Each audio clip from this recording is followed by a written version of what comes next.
To be or not to be? That's the question. And that's also the wrong program. So let me start again.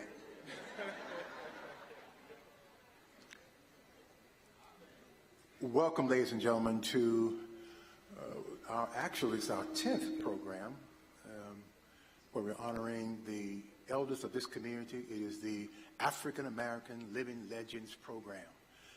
We're so excited about this program and look forward to it every year.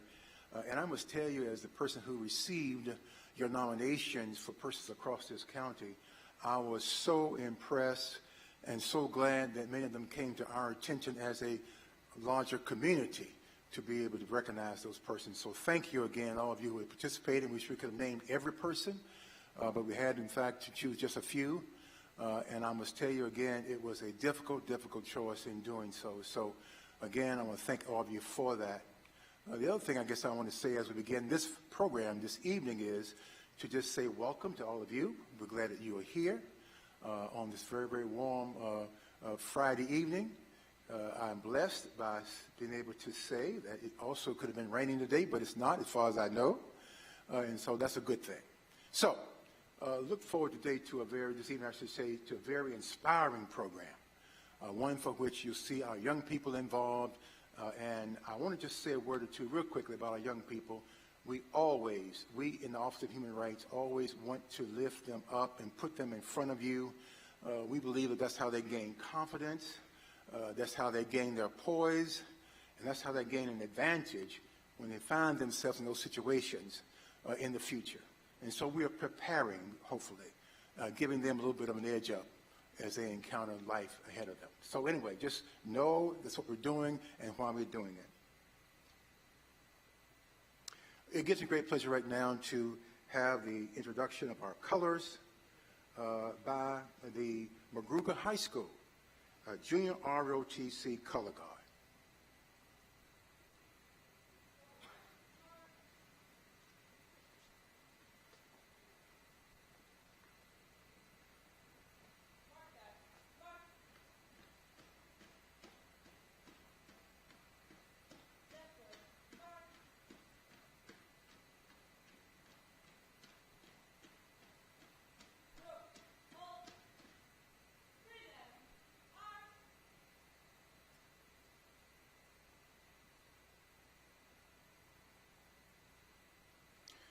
Please stand, ladies and gentlemen, for the Pledge of Allegiance. And leading us this evening will be Noah Morris. He's a rising senior. He's been homeschooled, an NAACP AXO student. Noah.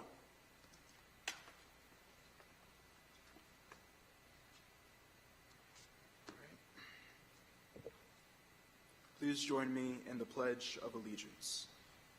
We pledge allegiance to the flag of the United States of America, and to the republic for which it stands, one nation, under God, indivisible, with liberty and justice for all.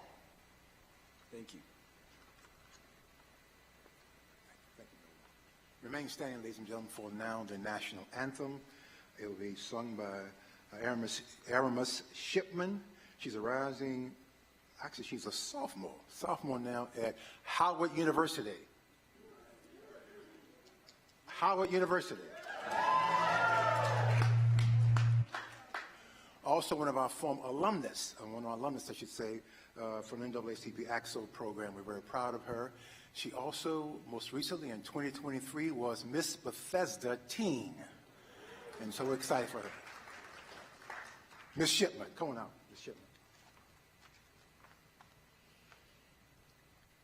Oh, say, can you see by the dawn's early light what so proudly we held at the twilight's last gleaming, whose broad stripes and bright stars through the perilous fight o'er the ramparts we watched were so gallantly streaming, and the rocket's red glare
right, ladies and gentlemen, we can do a little bit better than that. These young people have already been dismissed for school for the year, and we still got them here on Friday night. What about that? So give a round of applause.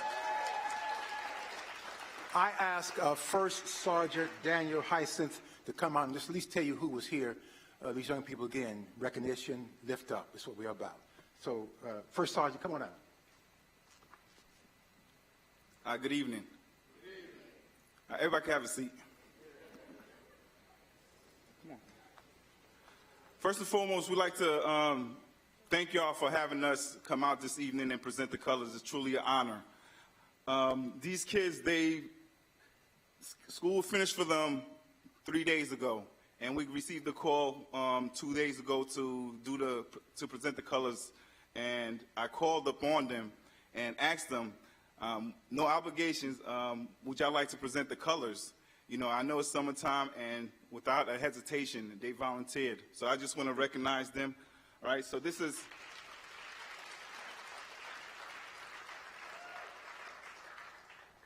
Cadet Captain Francisco, Cadet Captain Lambs,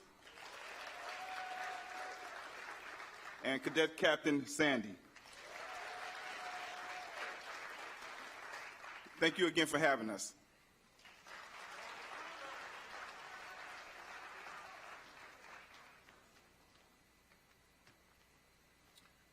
Thank you so much. Now we're going to ask you to stand again. Go get your stands in, not your steps. Go get your stands in. Craig Martin is one of our outstanding students with the AXO program, one of our award-winning students, and he's going to come and bring to us a rendition of Lift Every Voice and Sing. Craig Martin is first of all, a fine young man, as I mentioned, and he is a rising senior at Governor Thomas Johnson High School. Ladies and gentlemen, again, Craig Martin.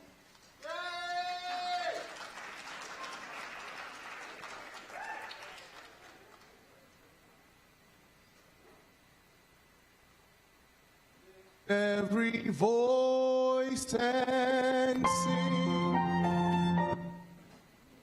That's later. Lift every voice and sing till earth and heaven ring, ring with the harmonies of liberty.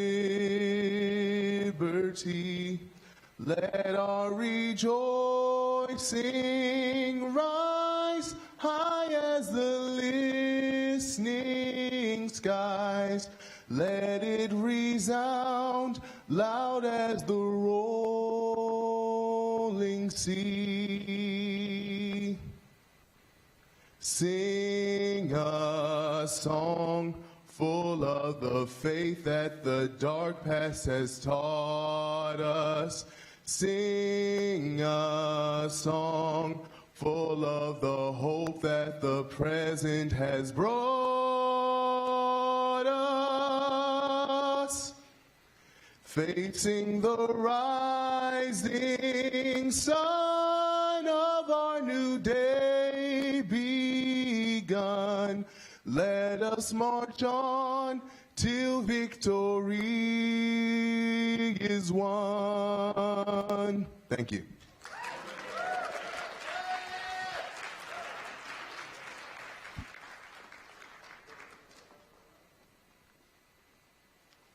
You may be seated. Thank you so much, folks. Really appreciate your cooperation working with us. Craig Martin, folks, let's give him another round of applause.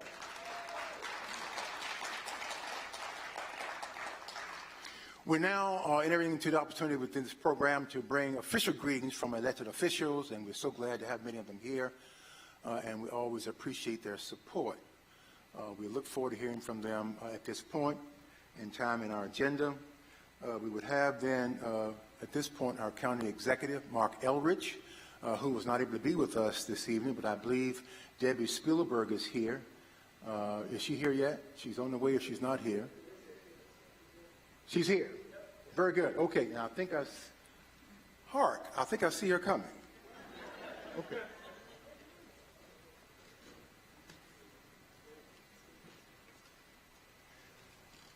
Debbie Spielberg is special assistant to the county executive and just does an outstanding job. Been him a long time throughout his city council days and now as a county executive. Please welcome Debbie Spielberg.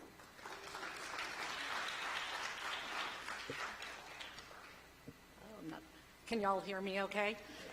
Okay. Well, thank you. It's great to be here. I first want to send apologies for the county executive for not being here. This is a really important event for him, and he would be here if he could. He had a medical procedure. It was planned. It's all good, but he just can't be out today. So I did want to come on his behalf and just deliver a couple of words from him, which is this is a really important week to talk about that Montgomery County's commitment to racial equity and social justice is not going to change no matter what happens at the national level, and that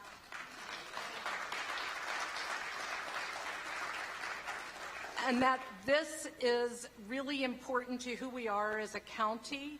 And it's really important both to talk about some of the amazing stories in our county, which is what some of the people we're going to honor tonight, and that we also have to recognize the full history of this county, the history of segregation and of racism, and that perseverance, and that staying focused on a goal and being focused on what is moral and what is right, that people have persevered. But it's important to tell that whole story.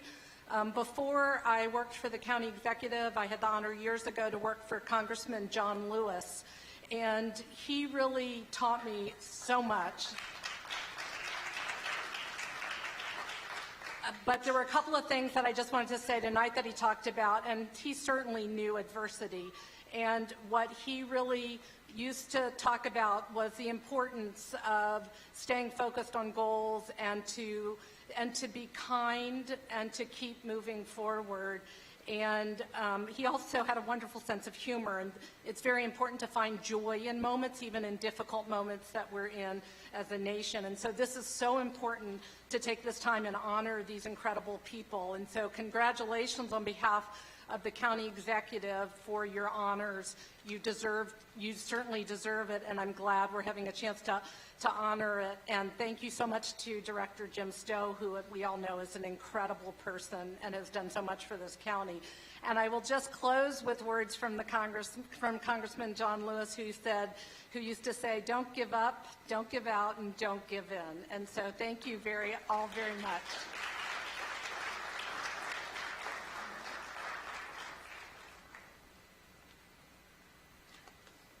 Debbie Spielberg. Debbie, I didn't realize that you know how to get in some good trouble. That's outstanding. Outstanding. Does an excellent job for Montgomery County, so thank you again, Debbie, for stepping up and stepping in. I'm now so pleased to have now our president of the county council, and I'm going to ask her to also introduce all of our other council members who are present in her remarks, but also doing an incredible job in leadership as we sort of steer our way through some very difficult waters. And so I'm very, very excited she was able to be with us tonight in terms of her schedule. So please welcome our president of County Council, Kate Stewart. Thank you, Director Stowe, and everyone who is here this evening. I know my colleagues, Councilmember Balcom is going to speak in a few moments, and we're also joined by Councilmember Friedson, and I just bring, as the council president, greetings from our entire county council, and thank you all so much for being here this weekend to celebrate tonight the living legacies and also to celebrate Juneteenth. And I can tell you that this is one of my favorite events that we do here in Montgomery County. I started coming when I was the mayor in the city of Tacoma Park, and I am very glad to be here now as the council president. And as I look at our living legacies this year, the accomplishments and the diversity of experiences is so terrific. You know, we have elected officials, we have folks who worked at NIH, people who worked in our schools, worked with young people, ultra runners, and journalists that we're celebrating this evening. all people who have lived and really benefited and worked to benefit our community. And the thing that runs through each of them, even though they're such unique individuals, is that they give back so much to the community that they lived and worked in, and mentor and care so much for other people here.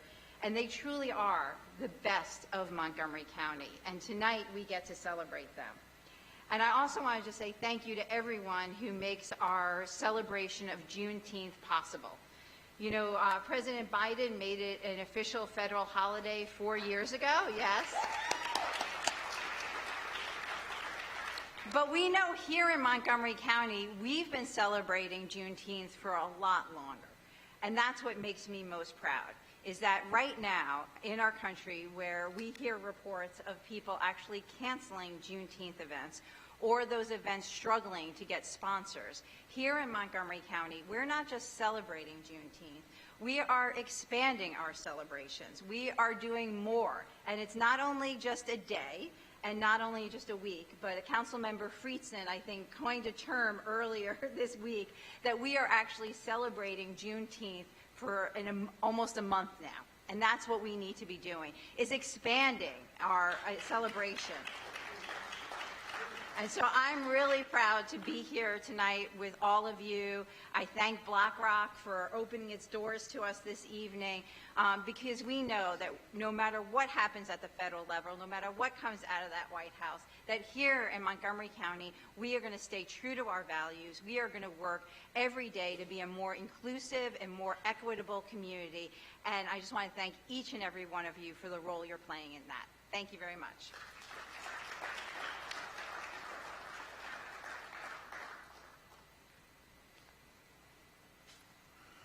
Next up to say hello to us and bring greetings, we are in her home place. And that's why I'll make sure we had a chance to recognize her. Reached out to her, as I did all council members, and asked her, well, are you able to join us on Saturday? And so she said, I will be there all day. That was Marilyn Balcom. Let's give her a round of applause. Marilyn Balcom, District 2 County Council member. Thank you so much. Thank you. So I have the distinct pleasure of welcoming you to District 2, welcoming you to Germantown, thank you for being here, and welcoming you to BlackRock Center for the Arts. So thank you for being here. And BlackRock is the heart and soul not only of Germantown, but the whole Up County. So I want to give a special thank you to Director Stowe for hosting this very important celebration right here in Germantown. And I hope you can join us tomorrow for a full day of celebration. And I also wanted to congratulate all the living legends. Although when Director Stowe mentioned the elders, I thought, wait a second, they're my peers. I had to think about that for a second. But as Council President mentioned, we have such a broad scope of living legends here with us this evening, including my former boss, Kathy Matthews, who helped build this beautiful facilities.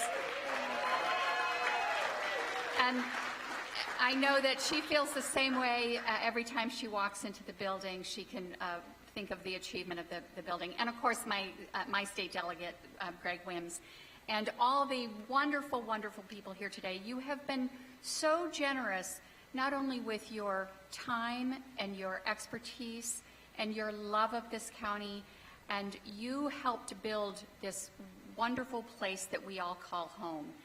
And you have a commitment from everyone on the County Council that we will never, ever go back. We are going to continue to push forward, and we celebrate our diversity. We embrace our diversity, and we are here to shine a light on the wonderful, wonderful work that each one of you has done your entire life, and to celebrate you as a living legend is so very important. So congratulations, and I really hope to see you all tomorrow, all day. Thank you.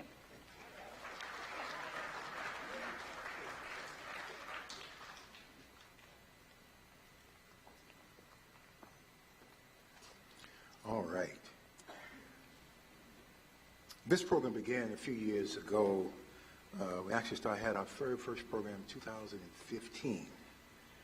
And so we've been doing this every year since, except for the 1 year, of course, during COVID. We're not able to have that at that time. But always our partner has been the African American Advisory Group, hand in hand with us. This is part of the county executives affinity groups that he has pulled together to make real sure that the needs of all of our community members are met, and we are sensitive to those needs and aware of them in the best sense. And so again, we welcome again our partners this year, the African American Advisory Group. We have one of the co-chairs here this evening, and she will come and bring greetings in the purpose of our being here this evening. Cherie Branson is our co-chair. Cherie?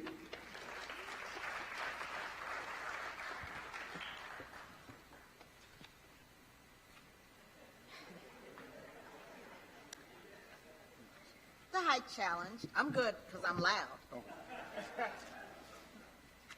Good evening, MoCo. My name is Cherie Branson. I am the co-chair of the African American Advisory Group. I want to thank you all for being here. I also want to thank Director Stowe and the Office of Human Rights for its unchanging, unflinching determination to have this event. Let's give Director Stowe a round of applause.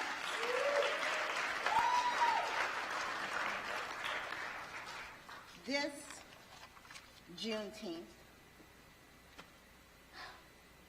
well, let's face it, Juneteenth has a very simple message. Ain't nobody free unless all of us are free. And that message resounds in our current circumstances. On January 1st, 1863, Abraham Lincoln signed the Emancipation Proclamation, and as we know, a war was raging. Fast forward, June 19, 1865, Galveston, Texas. Although the war had been won, freedom had come, the enslaved people had not been told. Anybody surprised by that? So, that is what we celebrate today. The notion that freedom comes, we accept it, we embrace it, and we move forward. If Juneteenth means anything, it means that. And so tonight, we celebrate our elders, and we celebrate our young people. We forge the kind of relationships we have always had. The old bringing along the young. I know you're not supposed to say old anymore, but I'm 65, I can say it. So, you're old bringing along the young, and we move forward generation to generation, never forgetting where we came from and absolutely certain of where we're going. That's Juneteenth. That's Montgomery County. That's what we're here to celebrate today. So I want to thank you all for being here. And I particularly want to give a shout out, as kids say, to the young people in AXO, which is an NAACP youth group. These young people work hard every day to perfect their crafts, and they will be absolutely integral parts of this program. And maybe one day, they too will receive a Living Legend Award. So that's why we're here. I want to thank you all for being here. This is never easy. It's a Friday evening. Everybody's been working. Nobody wants to come out. But here we are. And we are here because we know it matters. We know it counts. and we know we can depend on each other. Because, let me say it again, Juneteenth means ain't nobody free unless we all free. Thank you very much, Mr. Stowe.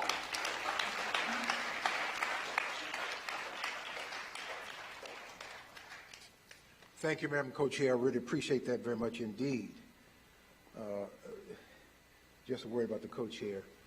When you want some common sense, straightforward advice, I call Sheree Branson, because that's the kind of person she is, and I just think the world of her and wish her always the best. Okay, that's rock and roll, as I say. Next up is part of that whole process by which the actual announcement of the news from Washington, D.C. finally arrived in Galveston, Texas, and it was part of the process by which really moved the whole nation toward a point where we finally found the enslaved people at least free on paper. On paper. Noah Morris is back to read that declaration that was read in Galveston, Texas, back in 1865. So give him a round of applause, please.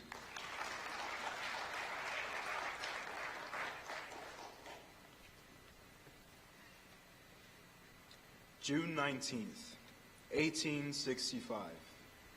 The people of Texas are informed that in accordance with the proclamation from the Executive of the United States, all slaves are free. This involves the absolute equality of rights and rights of property before former masters and slaves, and the connection heretofore existing between them becomes between the employer and the free laborer. They are advised to remain at their present homes and work for wages. They are informed that they will not be allowed to collect at military posts, and that they will not be supported in idleness either there or elsewhere. Thank you.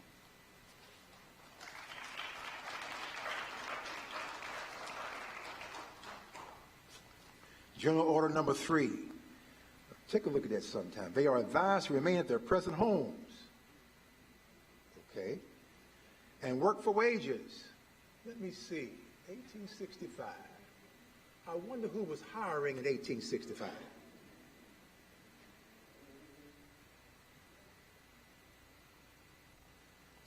They are informed that they will not be allowed to collect at military posts. Well, if something happens, where is my protection? Well, I can't go to military post.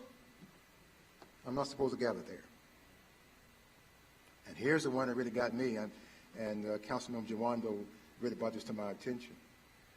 But he said this, or rather the wording goes this way. They are informed. I'm informed that they will not be allowed to collect a military post, and that they will not be supported on idleness either there or elsewhere. So can't be idle. Find a job. You do it with existing employers, and guess what? You're right back where you started in many instances.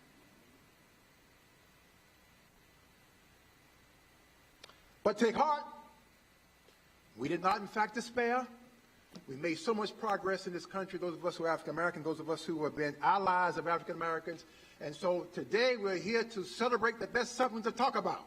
And so we lift that up. And so we want to also now bring in our young people and have them rejuvenate us and inspire us. And so he is here with an instrumental musical selection, Donovan Holt Harrington, very, very, very talented young man. He's now at the University of Maryland. He's a freshman there and one of our AXO alumni. Again, give a warm welcome to Donovan Holt Harrington.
Now, I know you're going to laugh. That was fantastic. Please go ahead.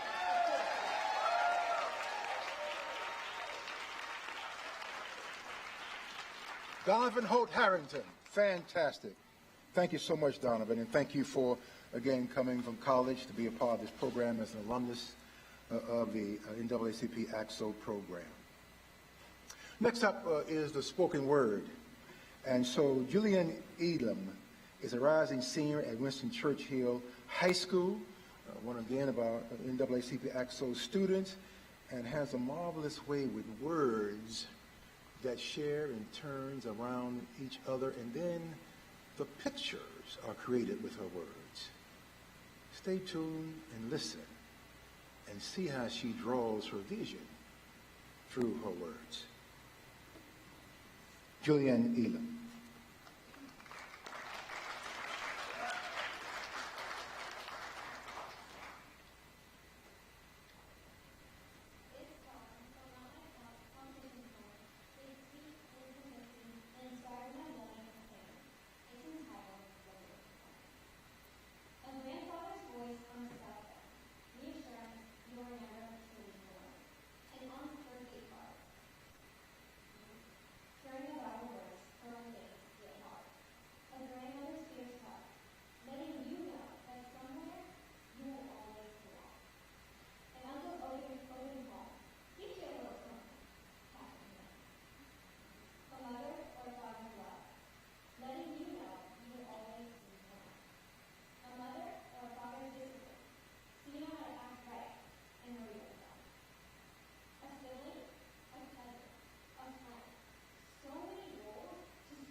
Thank you so much, Julianne, for those words. We are now inviting back to the stage Craig Martin, who is, I think now, to our tech crew. This is a song. This is that. So we got it all connected there. Stay tuned and listen to this classical piece that he's going to bring to us this evening. Craig Martin, again, is a rising senior at Governor Thomas Johnson High School. Again, one of our AXO students. Craig Martin.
pue mai e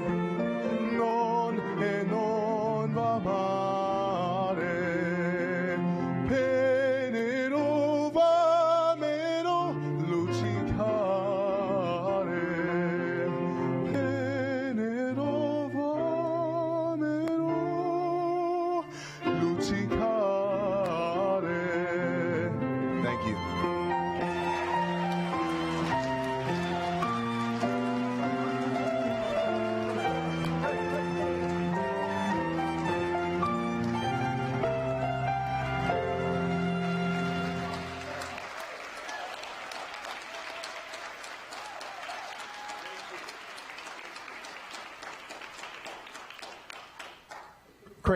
Craig, I'm going to be honest with you now. It was absolutely beautiful. However, I don't know what you said. So please tell us. Tell us the song and then what the song was about. Go ahead. So the song is basically about adoration and love for the character in the. It's an opera, but it was never staged. It was written for an opera, and it's about the character's love for another character who he's absolutely smitten with. So the song basically means for the glory of your beautiful face. Craig Martin, ladies and gentlemen. Craig Martin.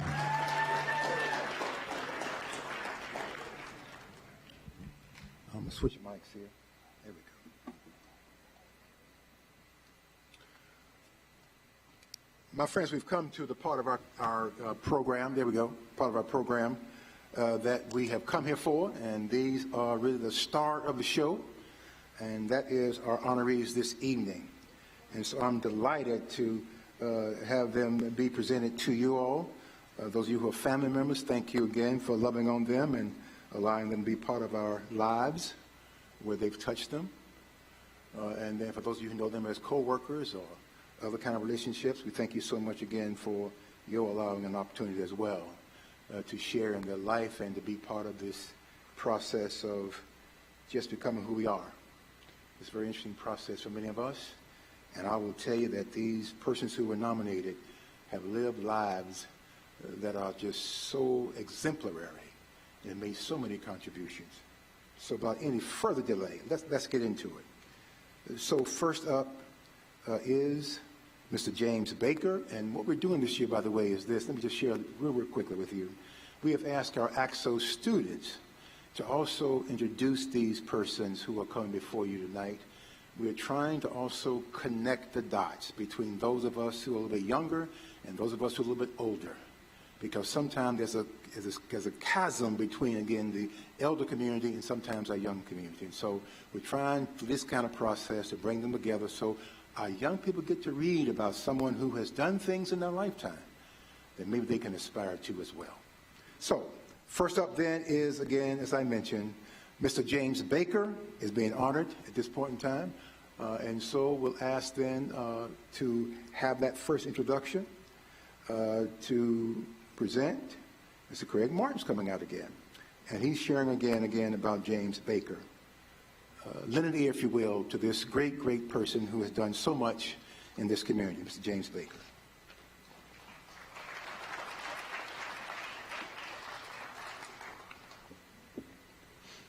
James Baker dedicated his life to serving others. He is a lifelong resident of Montgomery County, Maryland, born in the Lincoln Park community of Rockville in 1927.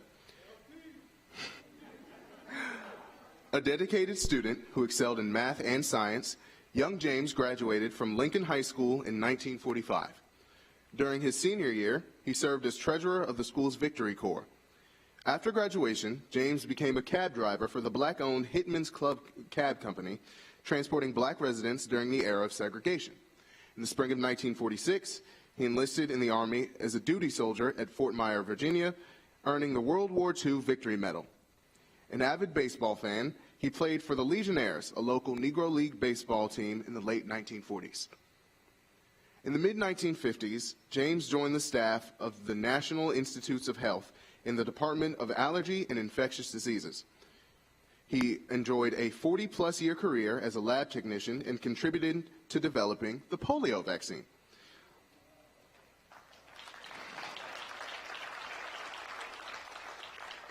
Among the leadership during his tenure was Dr. Anthony Fauci. James retired as a celebrated federal servant in the early 1990s. A devoted husband, James was married to Lillian M. Hayes for 69 years until her passing in 2022. They had one daughter, Martha, and one grandson, Joshua, who have unfortunately both passed away. James's extended family includes both biological and non-biological members. His loving care for others made him a father figure in the lives of many during his lifetime. James's belief in the importance of volunteer service led him to work with numerous nonprofit organizations, including Interfaith Works and Meals on Wheels. One of his favorite endeavors was the Black Angels Boys Club, which he co-founded. This organization mentored and provided life skills to young boys in the Montgomery County area. In the 1970s and 80s, James served on the Montgomery County Community Development Citizens Advisory Committee under Charles Gilchrist. One of his accomplishments included efforts to pave gravel roads in Norfolk. He was also instrumental in getting the Martin Luther King Jr. holiday recognized in 1980. A man of faith, James was very active in his church. He served as a trustee for the Mount Pleasant Methodist Church in Norbic, Maryland.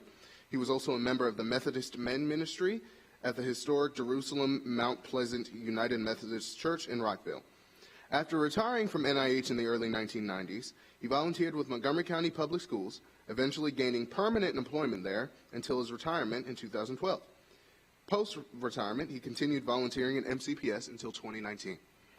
Now residing at Grace House Assisted Living in Norbic, Maryland, James Baker celebrated his 98th birthday in February of this year.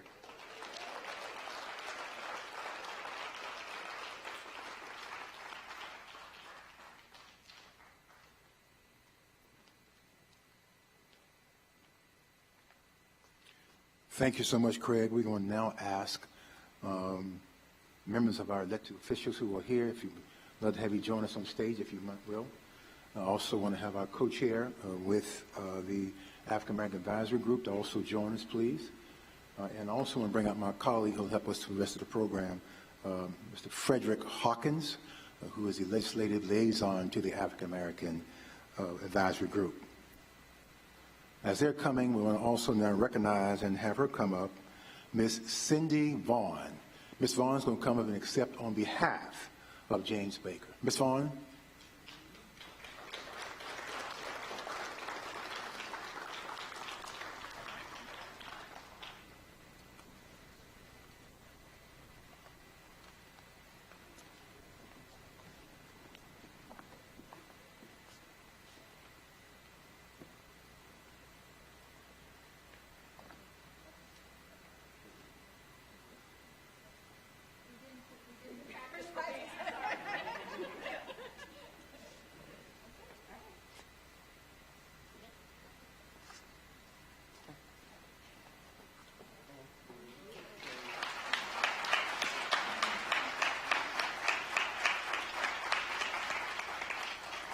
On behalf of my godfather, who would never want to accept anything for what he's done because he doesn't believe in doing that, I want to thank you very much. And if he were here, what he would say is that what he did because it needed to be done.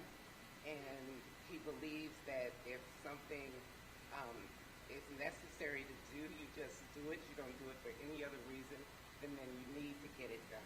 That's it. So thank you very much.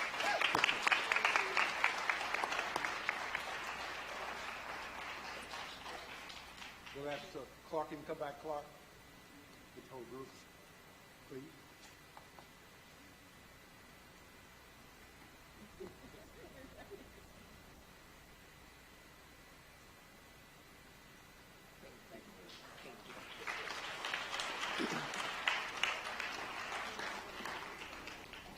Our next recipient is Dr. Judy Moore Latta, PhD. Kennedy Brokenborough, freshman at the University of Maryland, will come out and again introduce Dr. Moore to you all. She is a freshman, University of Maryland, College Park, one of our NAACP AXO student alumni. Very well. Kennedy.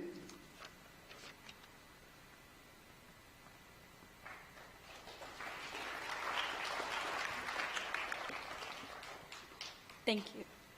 Born in Tallahassee, Florida, Judy Moore Latta is a storyteller who considers herself one of the Grits. She graduated from Florida A&M University High School as its valedictorian, later earning her bachelor's degree in English education from Hampton Institute, her master's degree in English literature from Boston University, and her PhD in American Studies from the University of Maryland.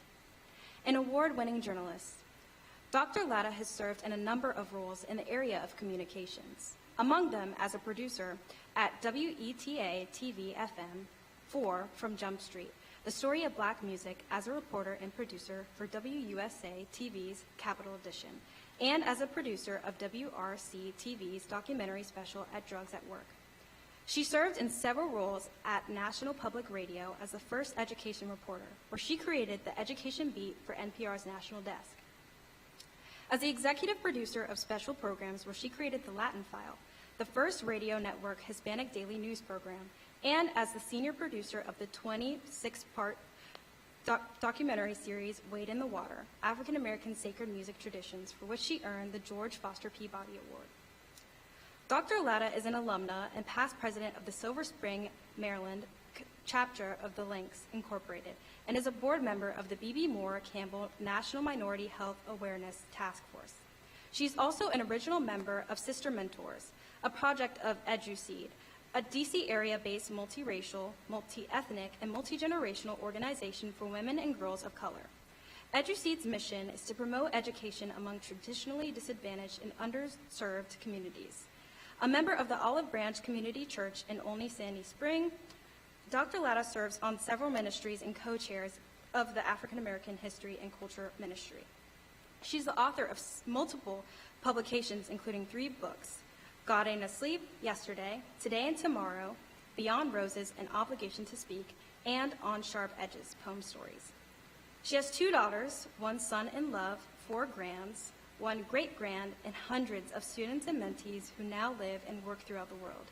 She resides in Silver Spring, Maryland, with her husband, Dr. Joseph Latta.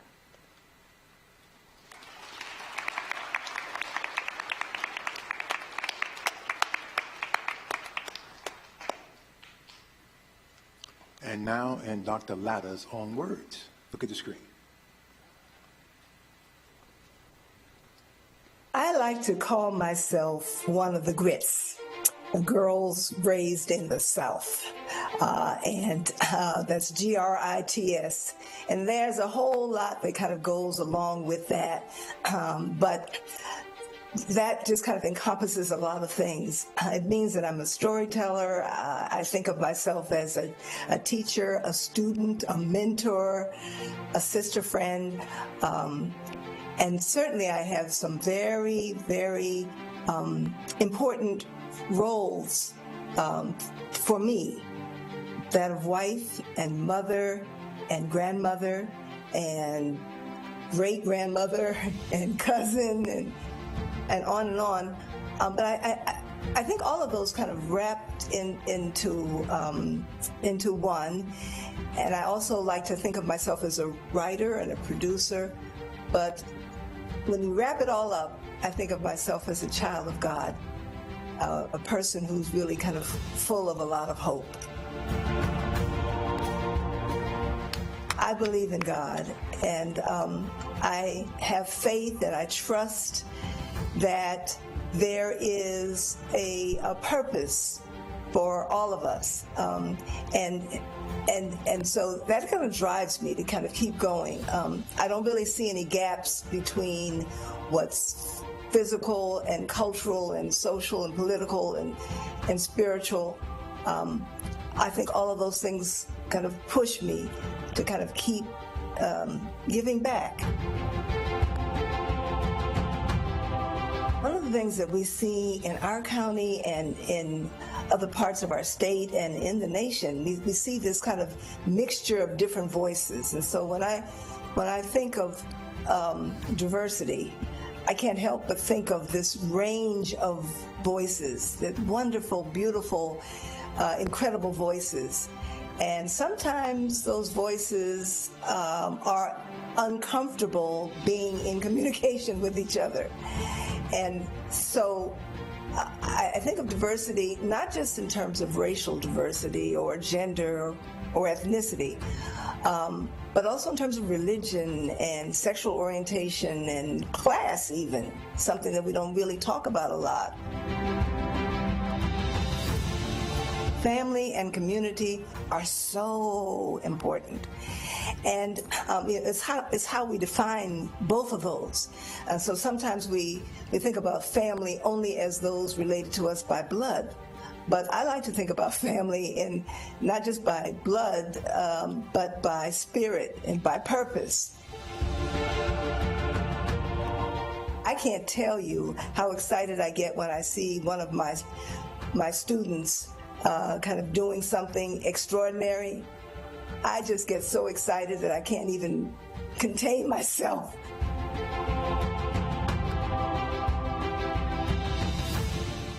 I started by saying that I'm a storyteller, and I feel very connected to that purpose. And one of the things that I have found, that I actually found, my parents are deceased, but my mom and dad wrote letters to each other during World War II. And I found the letters after they passed. I found 500 letters that they had written to each other in pristine condition. And I have actually transcribed all the letters. And I am so excited about this, but I've been working on their story because theirs was an incredible love story, a love story that people didn't believe could happen between people of color at that time in the 1940s. But it did, and it was so extraordinary.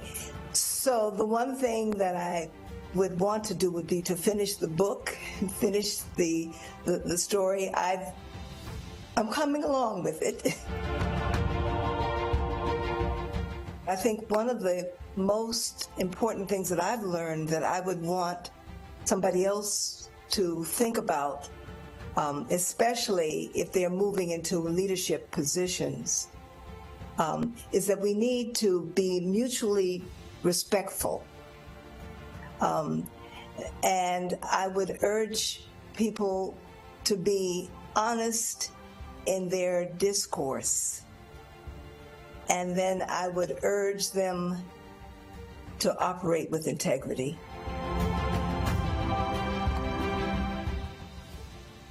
I want someone to say, I know that woman, and she's a grateful human being. She's a fair, truth-telling lover of people, and somebody who loves life.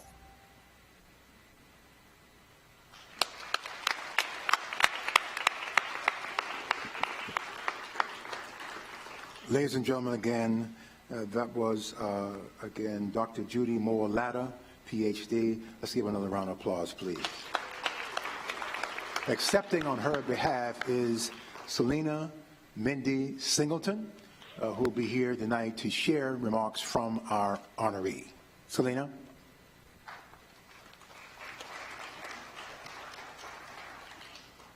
Good evening. You heard Dr. Latta say that she's a storyteller. To our county executive, our county council, the Office of Human Rights, and Director Stowe, thank you. Thanks to all of you who have had a part in making this moment possible. Thank you to your ongoing work to make our county a model of human dignity and respect. I am excited to no end and humbled and grateful to God for this singular honor, and regrettably, I am unable to join you in person because I am out of town. But I am thrilled that my friend, Selena Mindy Singleton, is accepting on my behalf, and all of you have assembled. As a resident of Montgomery County for 40 years, I've worked in civic and private organizations, religious and secular institutions, academic and social environments. And with wonderful partners too numerous to mention, we've all been able to assist and feed into the many lives, especially our young people, waiting with possibilities. I know we have much to do.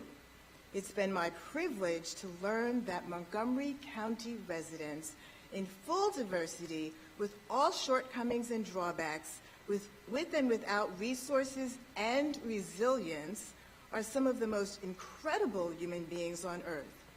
I'm especially grateful for the opportunity to work with the National Council of Negro Women, Potomac Valley Section, and the Silver Spring chapter of Links, and the Olive Branch Community Church.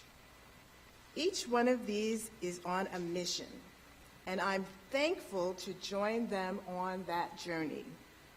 In one of my essays in my book, Beyond Roses, An Obligation to Speak, describes the power of the collective will of a community.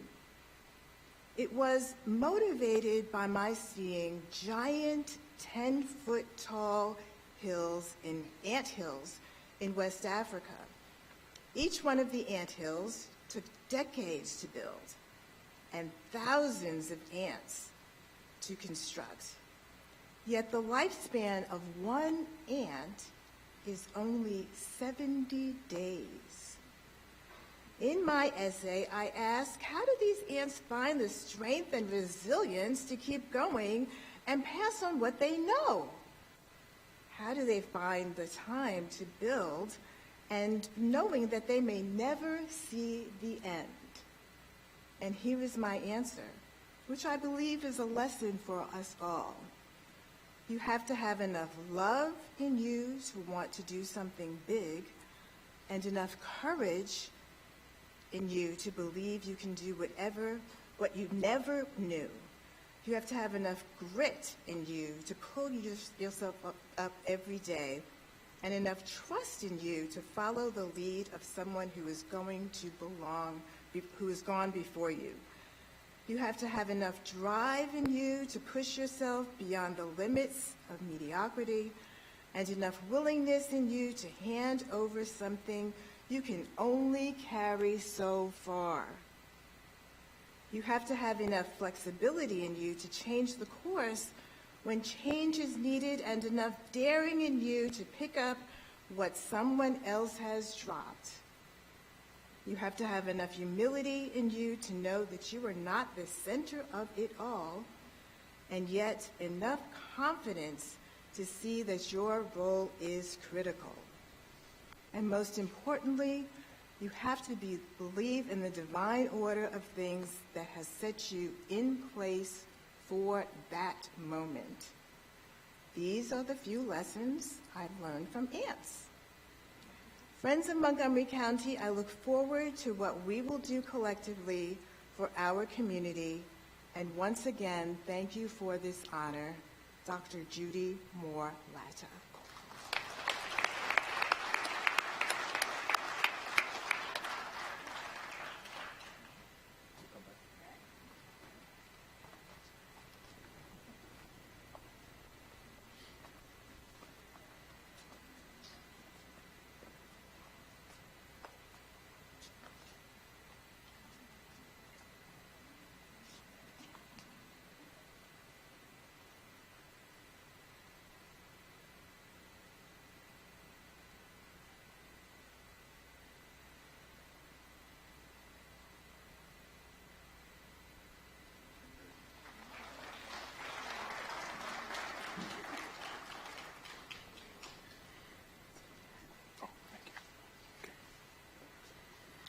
Thank you very much again, Selena, for stepping up and stepping in. Appreciate that.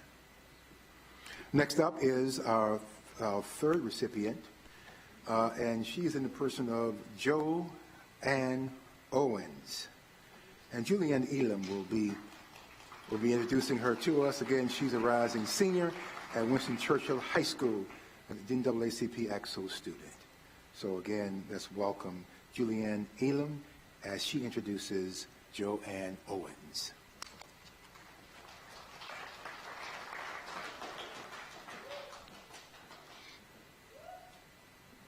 Joanne Owens is a lifelong Montgomery County resident with historic roots in Quince Orchard.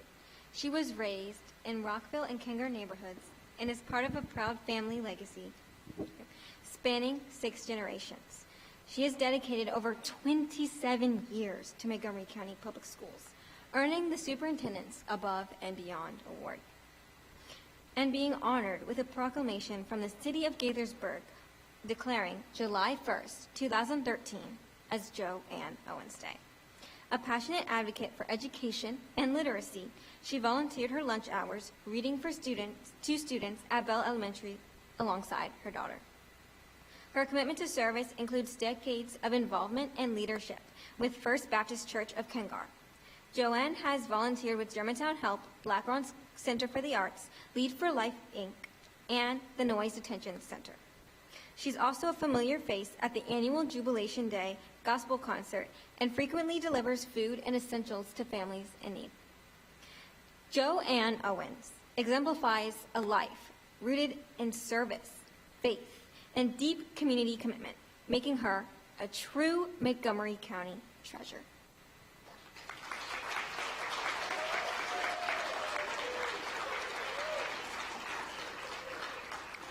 My friends, Jo A. Owens, in her own words. Look at the screen. I'm the eldest of 7. My father was James McDonald. My mother was Gertrude, but called her Jenny McDonald. I'm a mother, 3 beautiful, handsome children, grandmother of 6. Most of them are in their 30s.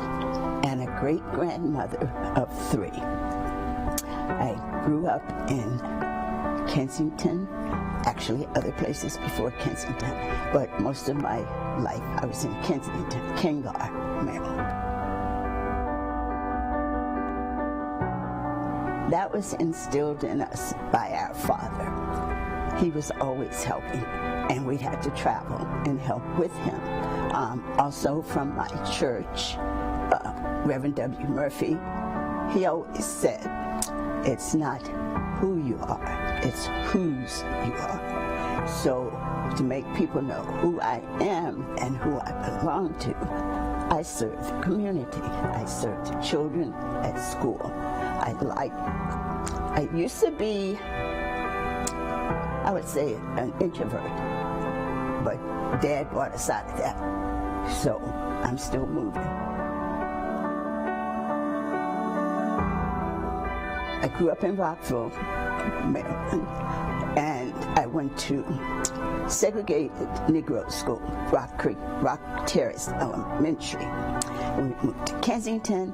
It was during the 1955 integration period. Went to Kensington Elementary School, which was a Caucasian elementary school.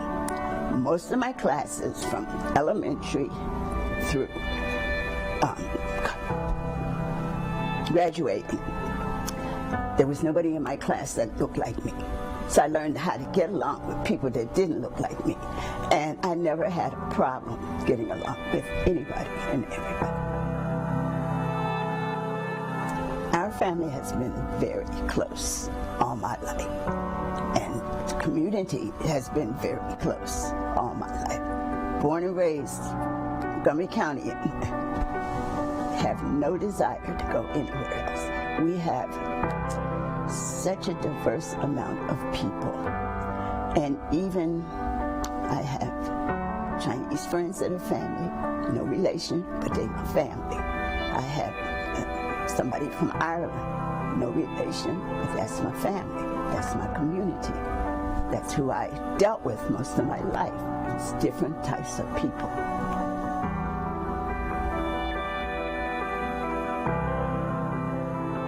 I'm really proud of the way my 3 kids turned out with just me to lead on, even though I had an extended family. I'm proud of the people that I've met that have helped me grow, mostly. And I would say I'm very proud of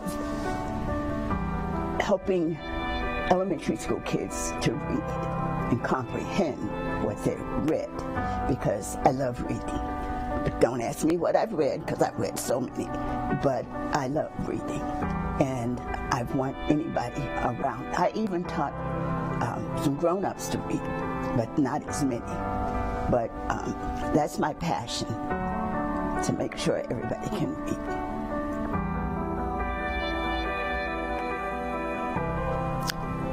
The priority for the young people is to get their brains working correctly.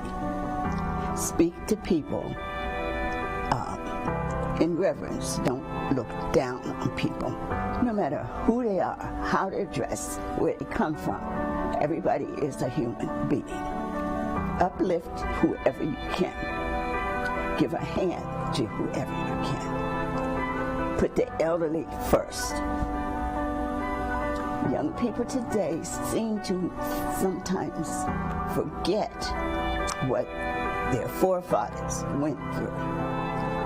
Even people that aren't like us, they still went through things, and they came out on the other side with the help of above. And the young people need to learn that they need that help from above.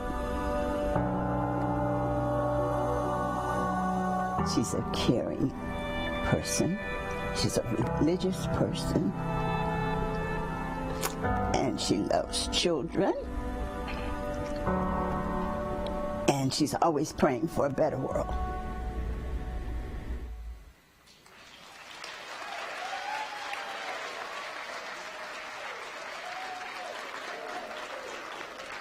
Ladies and gentlemen, let's welcome Joe Ann Owens. Please come, Mr. Owens.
Good evening. You can see I don't have a piece of paper, so I'm just speaking from the heart. Thanks so many of you for coming out to our program this evening. Thank you for coming to Black Rock. This was my home away from home for about 10 years as an usher, and I loved every minute of it. So come back, enjoy Black Rock. And if you know anybody that needs your help, give it to them. This is the way we got to live. Give help. Don't worry about it getting it back. Just give it from your heart. Thank you.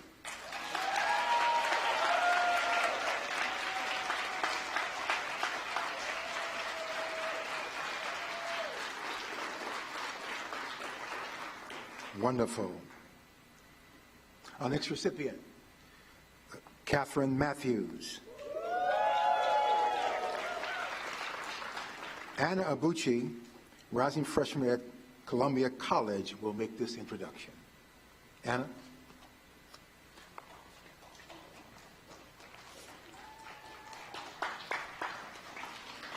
Good evening. I'm honored to stand here before you all to introduce our next honoree for this year's 2025 African American Living Legend, Miss Catherine Matthews. Catherine Matthews is a lifelong Montgomery County resident and retired public servant whose career with Montgomery County government spanned nearly 5 decades.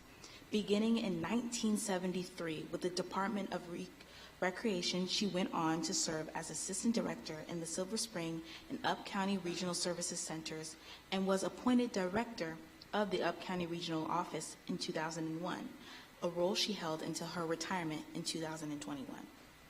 During her tenure, Kathy played a key role in the planning and operations of both the Silver Spring and Up County Regional Services Centers, ensuring responsive, community-centered service delivery.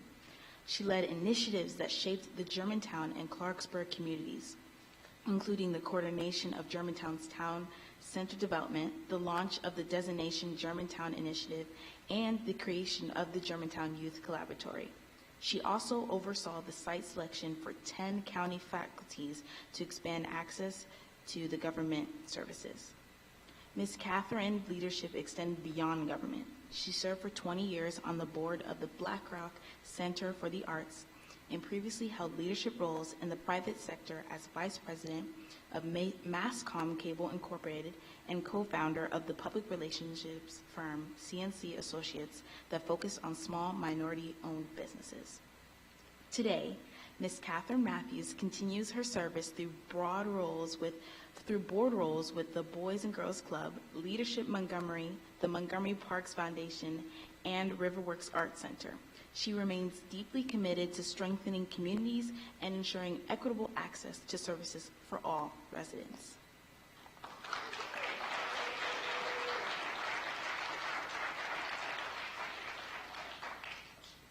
And now, Kathy Matthews, in her own words.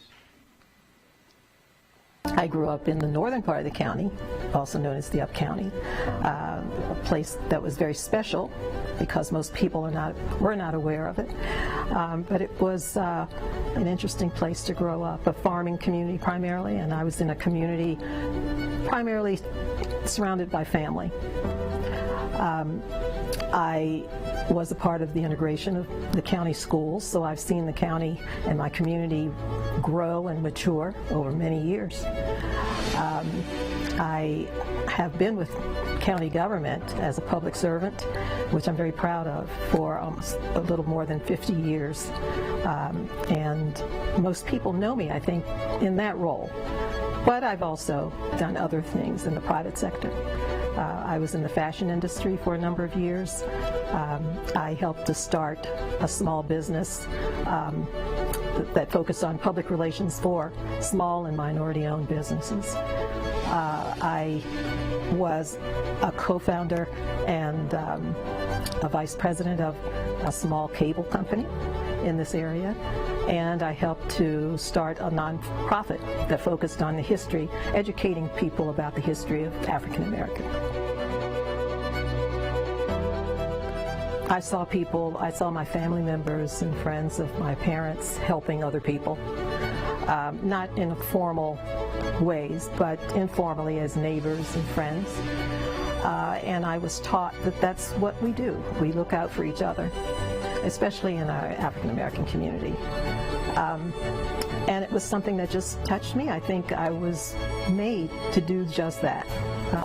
And I've been involved since I was a teenager, mentoring some kids, especially during the civil rights movement. And it's just a part of me. When people talk about diversity, we immediately think of the differences, but I always start at another point, and that is, I believe that most of us, 99% of us, all want the same things in life.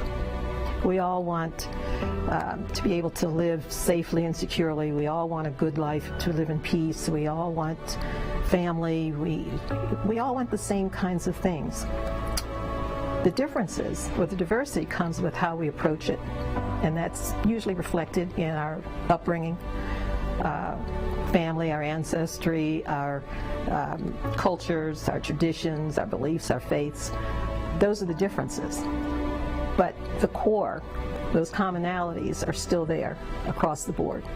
And I think that if we focused more on that, the commonalities, and accept that as the baseline, and then accept and respect the fact that we all come with different approaches to that, I don't think that inclusion would be such a difficult concept for us.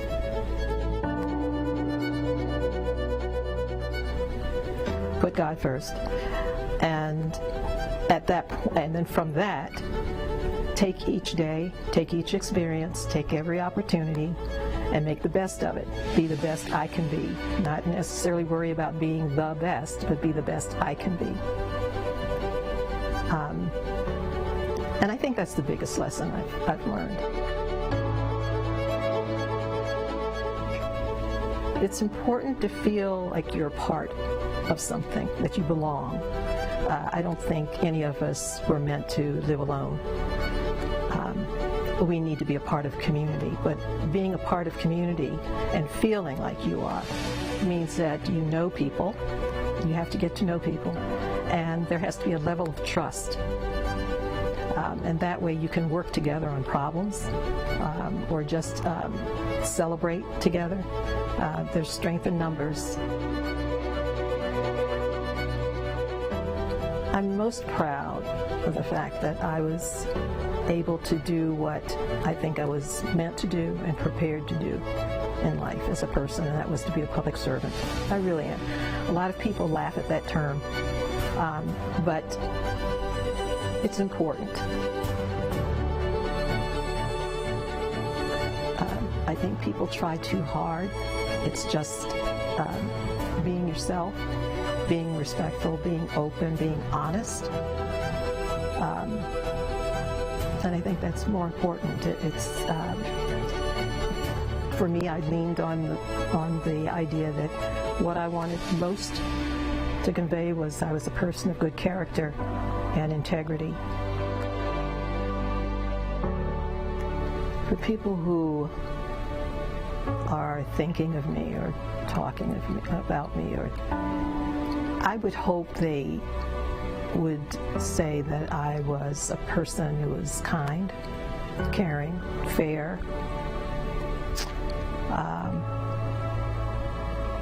someone of character.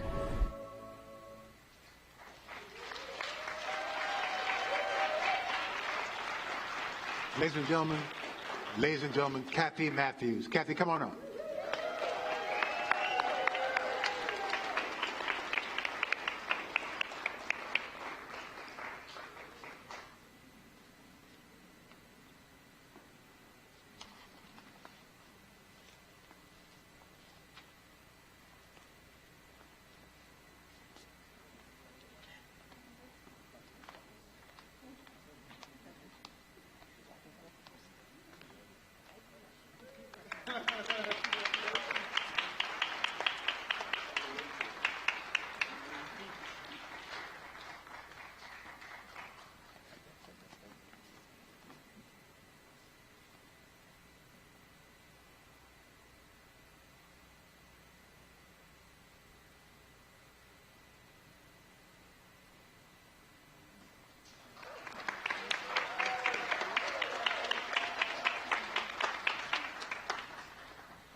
Good evening, everybody.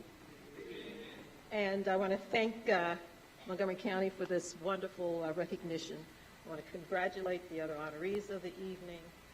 I want to thank, I'm just thanking everybody.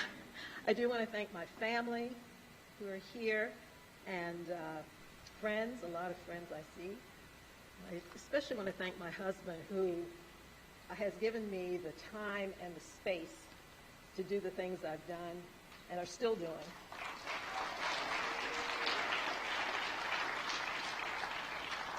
And last, I want to say there are many of you out in the audience that I see, that I know of, who are doing a lot of work, good work, to make our communities better and our lives better. And I would just encourage you, as a dear friend of mine, Pastor Alonzo Graham, who used to say, keep on keeping on and just do the work. Thank you.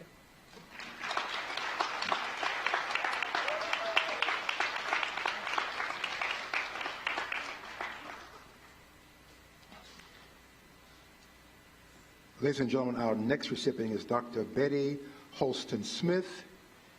She's a doctor of education, And we've got Jan Queen Daphnis, rising junior at Albert Einstein High School, who will come and introduce then our next honoree.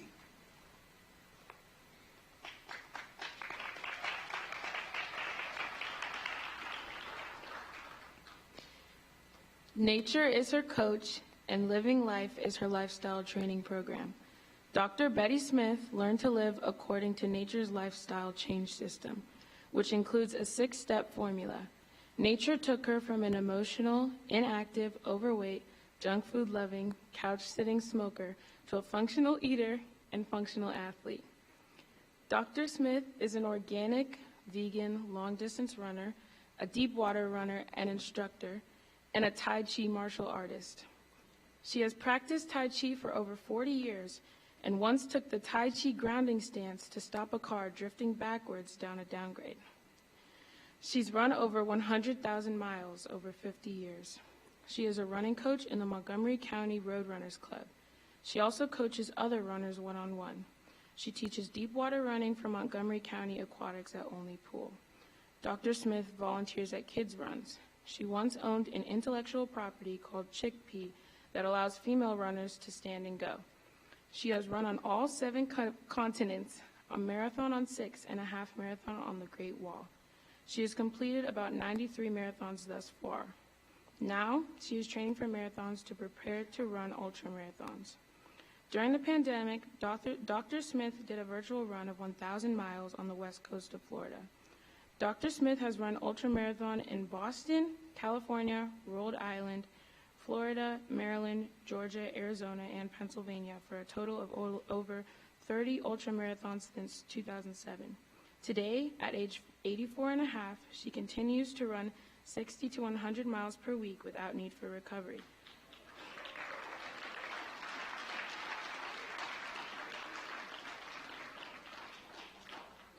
She will run a 10-day race in the Ice Dome in Milwaukee on June 19th to June 29th, 2025. She is in the USA Track and Field record books for establishing the age group 48-hour record and establishing and breaking the then 44-hour ultramarathon record. In 2025, she established 10 new age group records under the USA Track and Field guidelines.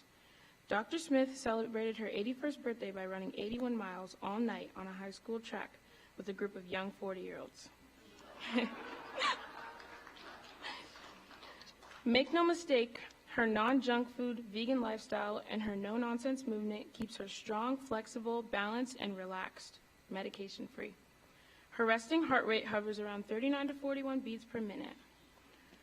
Her recently published book called Lifestyle by Nature, available on Amazon, highlights nature's major role in her eating and moving lifestyle. Dr. Betty Holston Smith.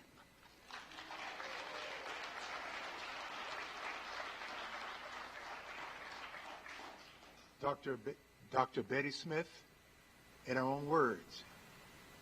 I'm that person.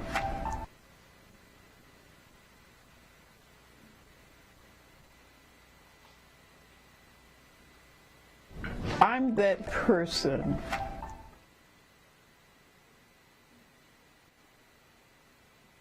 I'm that person with all of the experiences I had growing up with my 5 siblings, my mother and father. I felt like I was a little different because of my love as a little kid of things that grew, ants that crawled, bees that stung, poison ivy that I was allergic to, so I learned about that. But I respected it.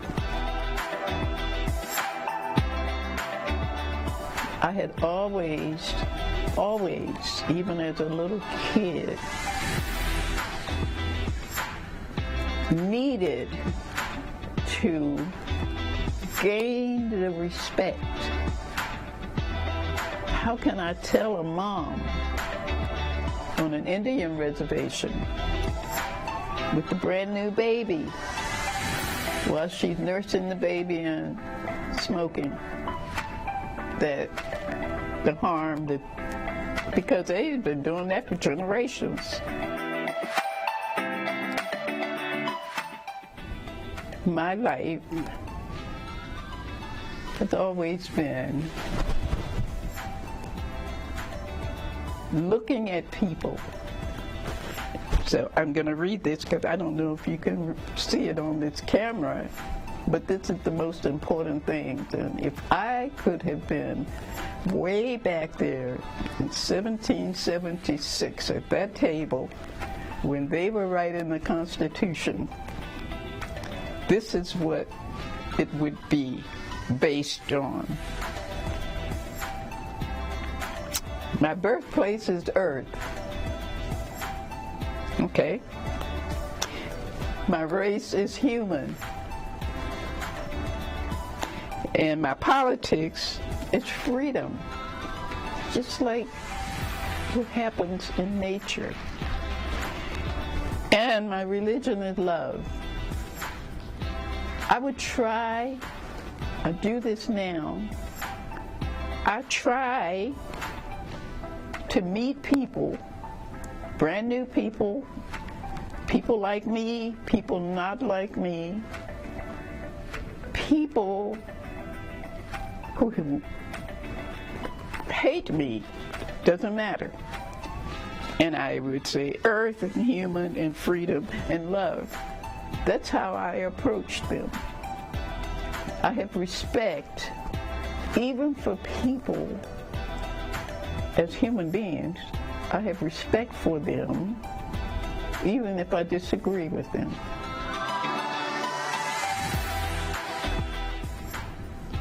It's really true. Kids don't do anything much if you don't show them, not tell them. So verbal communication with kids when they're growing up means nothing. How you do it means the most.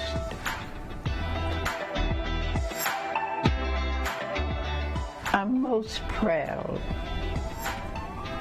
of my lifestyle because it's the same wherever I go. Whatever I'm doing, it's the same whoever I'm with.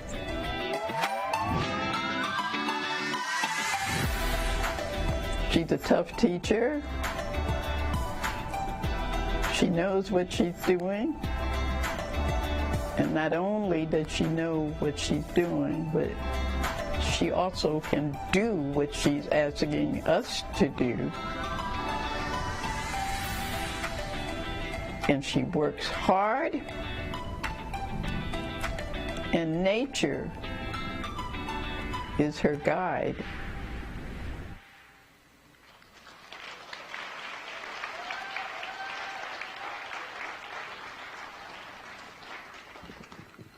Dr. Betty Smith. Dr. Smith could not be here, and I'm hoping that there are persons in the audience who will be accepting on her behalf. I see someone coming right now. How about that? Well, I would tell you, however, that Dr. Smith could not be here tonight. She had a previously scheduled trip. She had to fly into Milwaukee for a 10-day run. And so that's why she is not here. She is training for a run across the Sahara Desert in 2 years. She'll be 86 at that time. So my friends, I've been looking hard. I've been looking far. I can't find no excuse.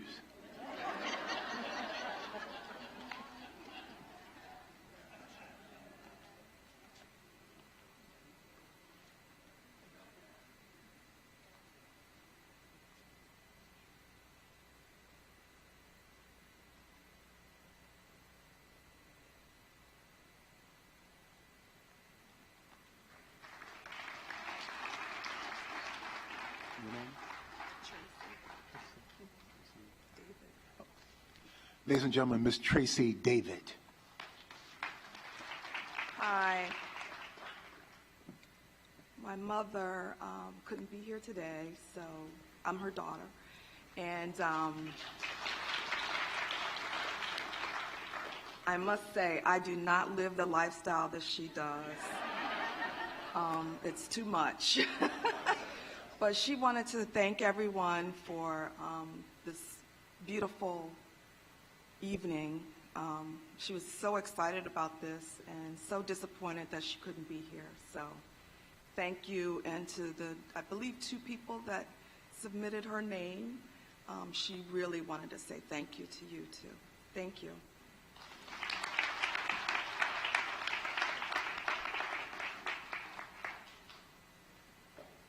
Ladies and gentlemen, our next honoree is somebody that many of us know fairly well.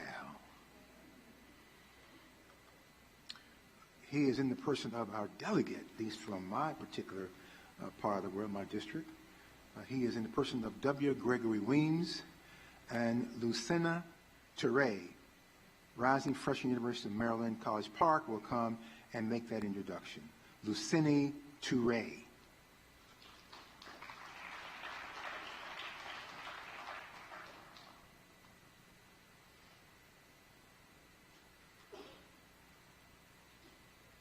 I am not Lucini.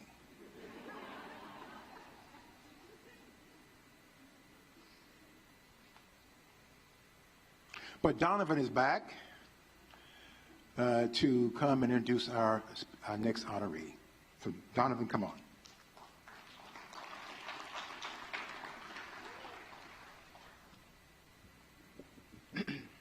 W. Gregory Wims. Greg Wims is a champion of community change and a longtime advocate for victims' rights. His 50-year public service career spans across education, government, U.S. Congress, and nonprofit organizations.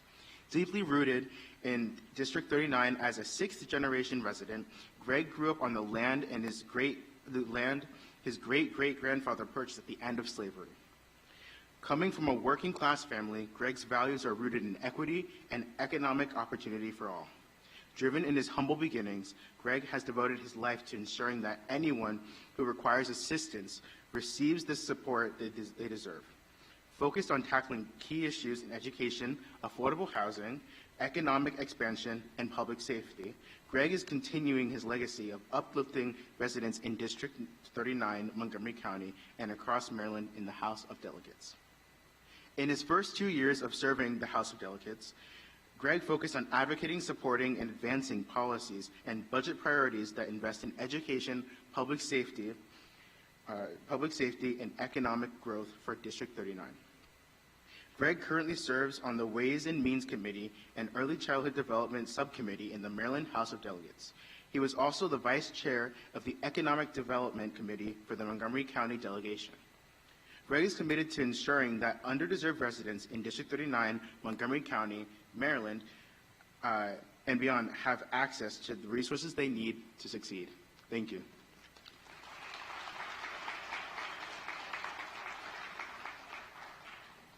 Ladies and gentlemen, in Greg Weems' own words, the screen.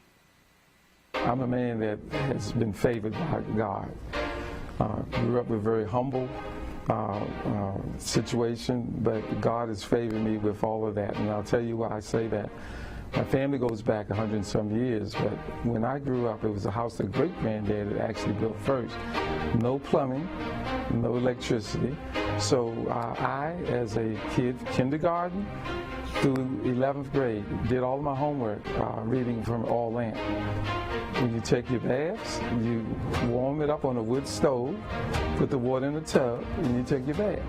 And that is all the way till I was 17 years old. So I'm saying that to say, God has blessed me because with all of that, I've been able to work in the community, first through my church, which was Stewarttown Methodist Church at the time, and then joined to the NAACP, and now fast forward some 50 years later to the House of Delegates as elected official. My my motivation at this point, because I'm 75, is to try to reach back and sort of educate our young people. What I'm finding is that in this society today, there's that me attitude, or you have to be professional and get a nice house and your cars and so forth. But as I told you from my humble beginnings, that it was always told by my parents that we have to give back. So I'm trying to set the example. When I was a young child, my mother said, you have to welcome everyone. Every stranger becomes a friend. And that stuck with me over the years. And when I was a kid, up to really 21, 22, it was pretty much the same black community of Stewarttown, which is in the middle, now Montgomery Village. But as people start coming in from all over the world, and today Montgomery Village is majority minority, that is still with me, whether you're from the Middle East, whether you're from the continent of Africa or any South American country. They all are our neighbors and you work with them. So from mom at a young age sort of training me and teaching me, it's very easy for me to see the diversity and accept all the people that are now in Montgomery Village, whereas my home, Stewarttown, is in the middle of it. Life lessons first started home with mom and dad. I talk about my mom a lot because I was the baby, the youngest of 4 siblings. But my dad was a strong one. He worked construction all his life. He only went to the 3rd grade. But he always talked about family first, making sure that your family can eat. You always have to work. That's number one. But number two, I have to say the community as a whole, my church community, which was Stewarttown Methodist Church at the time, and the surrounding neighbors always said that we as one community have to stick together, because when I was growing up, it was pretty much a black community, and most of the people I saw were black. But as I got into my 20s, we saw that diversity. So mom and dad and the church pretty much set all of that for me to do what I'm doing today. Well, my mom would always say, there's never a stranger in your life. So when you meet someone, treat them as a friend, even if they don't treat you as a friend. And during the 60s, there were terrible times for me at times where I was called the N-word. I've had stones thrown at me as I walk along the dirt road trying to get home. But I always remember that a stranger is actually a friend. But I also wanted to say one of the key people in my life, though, when I first started school, kindergarten, there was Miss Edith Gordon. We'll never forget that. Lived in Lincoln Park, another historic community, but taught at my school, which was Longview Elementary School, where all the blacks went. She was the one that really set me on the path of education in kindergarten. Look towards your God, 1. 2 is when things get tough, don't give up. Because there's an old saying, too, that Mom said, but everybody says it, the sun will rise in the morning. And when things are tough at night, we know that the sun will rise, and I live by that. And there have been some tough times, like in everybody's life, that has happened. So that's what I would tell young people, and that's my philosophy. The sun will rise in the morning. I'm a man, or have been a man that cares about people, that gives and sacrifices family to help someone else. And that the best reward of all, if they're talking about me, is that seeing someone smile, someone that needs help, to get that helping hand. And that's what they would say about me. That makes me happy.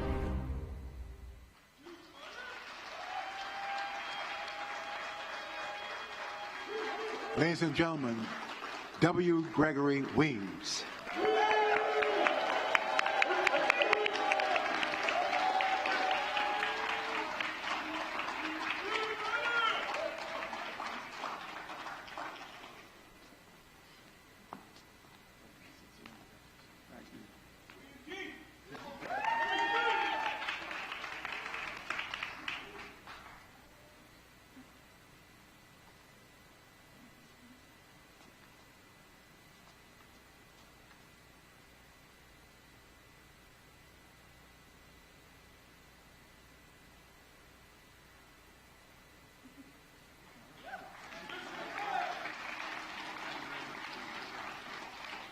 Thank you, Mr. Jim.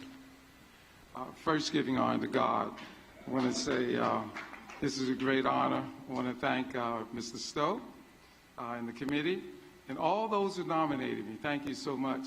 And for the other honorees, I knew 3 of you, and we worked very closely together over the years. And I wanted to say for Ms. Owens and the McDonald family, when I first started in my career as a professional, I was the first male and first black Head Start teacher in Montgomery County. And Mrs. McDonald, the mom of Mrs. Owens, was my assistant. So I'm saying that to say she trained me at the very beginning about 48 years ago. So what you see now is part of that.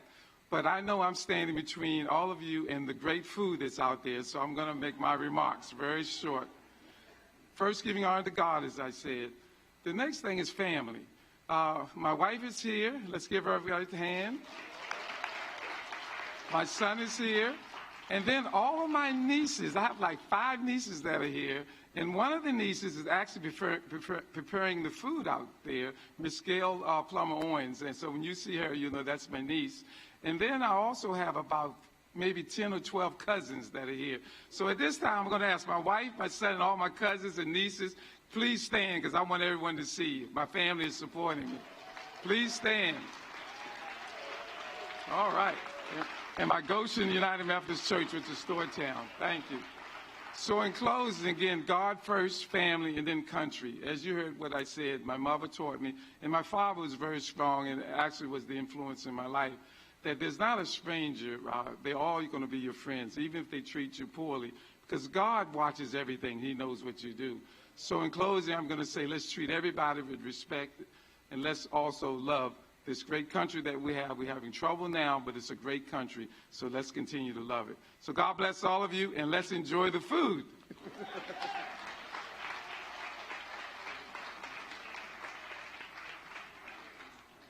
All right, we've come to the end of our program.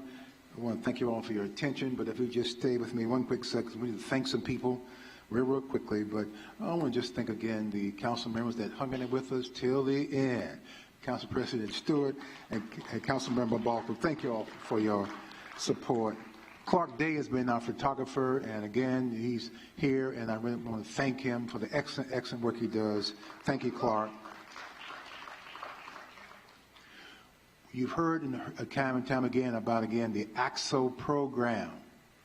The ACT-SO program needs your support. You see the excellent work that they are doing under the leadership of Pat Price and also Lori, I believe, Lori, help me somebody,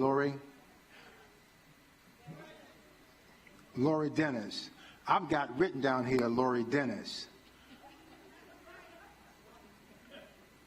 It's right here. It's right here.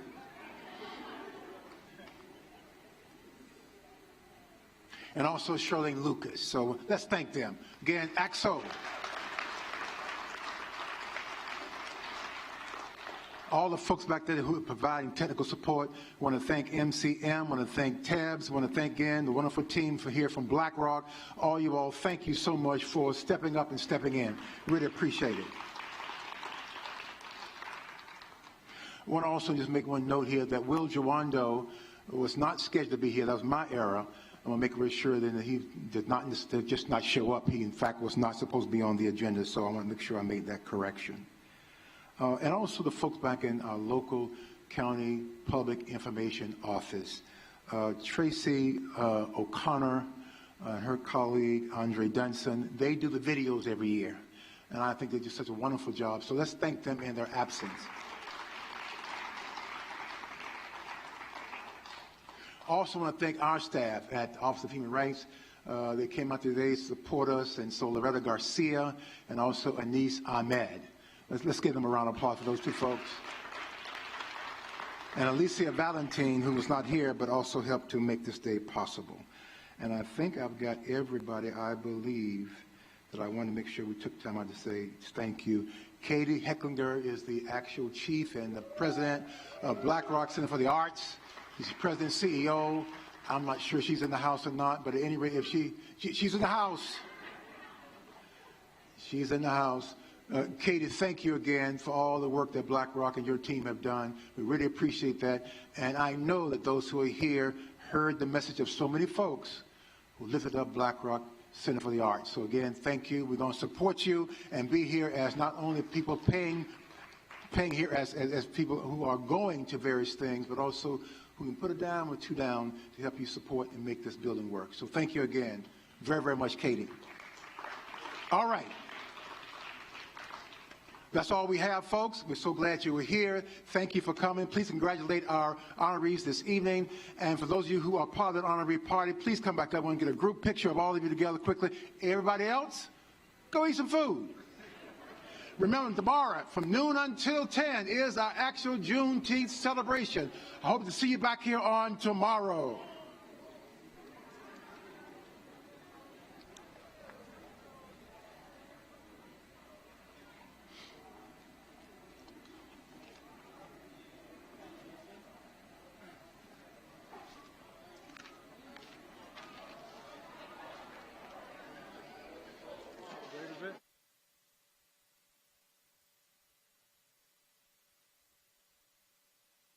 Que tengan muy buenas tardes. Hasta luego. Chao. Gracias. Chao.